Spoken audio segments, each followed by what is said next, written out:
सावधानियां हो जाती हैं।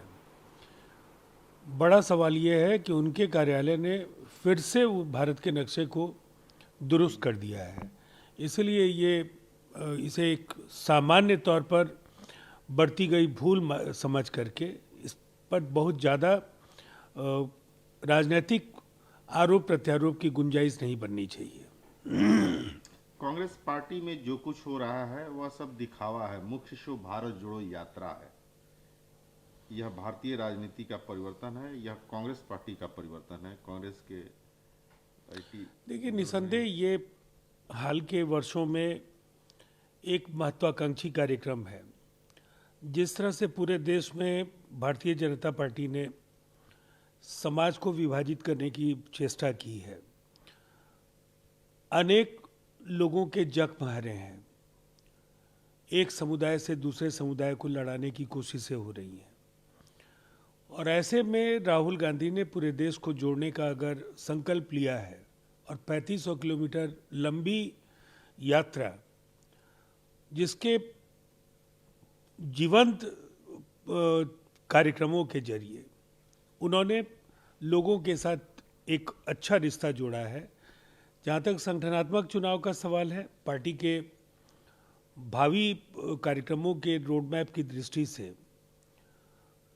ये एक लोकतांत्रिक तरीका है, और चाहे जितने भी चेहरे लड़ रहे हों, आंतरिक लोकतंत्र अगर होगा तभी ऐसी परिस्थितियां होती है। इसलिए कांग्रेस के अंदर जो कुछ भी हो रहा है, ये लोकतंत्र और लोकतांत्रिक शक्तियों के लिए शुभ संकेत है।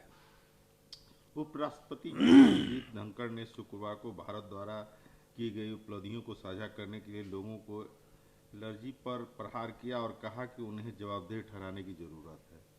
देखिए, उपलब्धियां अगर देश की हों तो निसंदेह सबको साझा करनी ही चाहिए, लेकिन अगर कोई 8 वर्षों में ही उन फैसलों को भी अपनी सरकार का फैसला बताने लगे, जिसके लिए दशकों से इस देश के वैज्ञानिकों ने, नीति निर्माताओं ने, अलग अलग सरकारों ने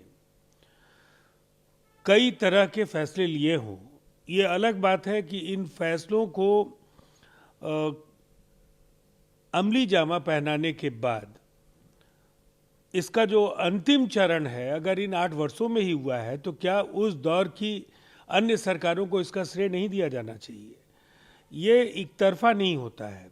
संवाद में ये पारदर्शिता नरेंद्र मोदी जी की सरकार को भी रखनी चाहिए कि अगर आज़ादी के 72-73 वर्षों में इस देश ने कुछ हासिल किया है, तो इसका श्रेय पूर्ववर्ती सरकारों को जरूर दिया जाना चाहिए। असम के मुख्यमंत्री हेमंत बिस्वा शर्मा ने राहुल गांधी परिवार को एक्सपायर्ड ड्रग्स कहा है। असम के मुख्यमंत्री शर्मा ने कहा एएनआई से दिए साक्षात्कार में कहा कि राहुल गांधी पर तीखा हमला करते हुए कहा कि वह राजनीति के लिए उपयुक्त नहीं है, क्योंकि उनके पास व्यवस्थित गंभीरता नहीं है और जिम्मेदारी के बिना सत्ता हासिल करना चाहते हैं।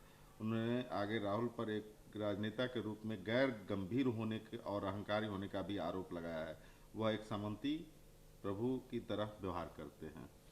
देखिए, ये चाटुकारिता की पराकाष्ठा है। हजारों कार्यकर्ता हिमंता विश्वा शर्मा जैसे इस देश में होंगे, लेकिन अगर कांग्रेस और सोनिया गांधी ने, उसके पहले कांग्रेस के अन्य नेताओं ने हिमंता विश्वा शर्मा जैसे नेताओं को अगर कद नहीं दिया होता, तो आज जो उनके पास पद है, ये पद भी भारतीय जनता पार्टी उनको नहीं देती।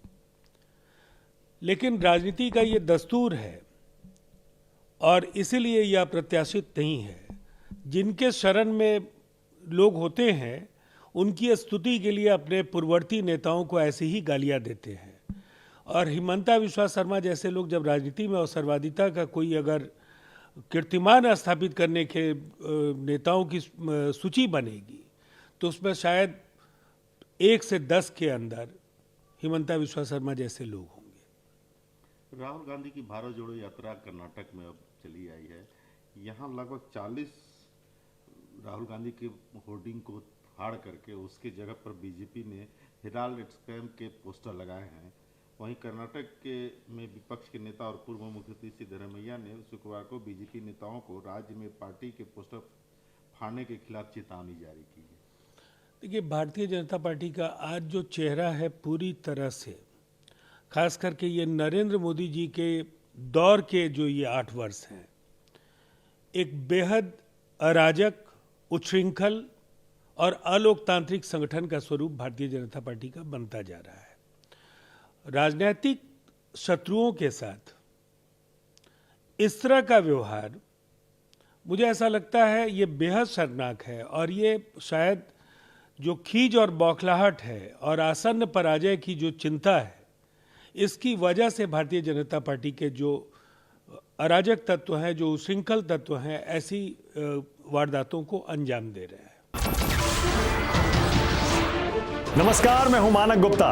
अगर आपको हमारा ये वीडियो पसंद आया हो तो इसे लाइक और शेयर जरूर करें, और हां, हमें सब्सक्राइब और फॉलो करना ना भूलें ताकि आप देश और दुनिया की कोई खबर मिस ना करें।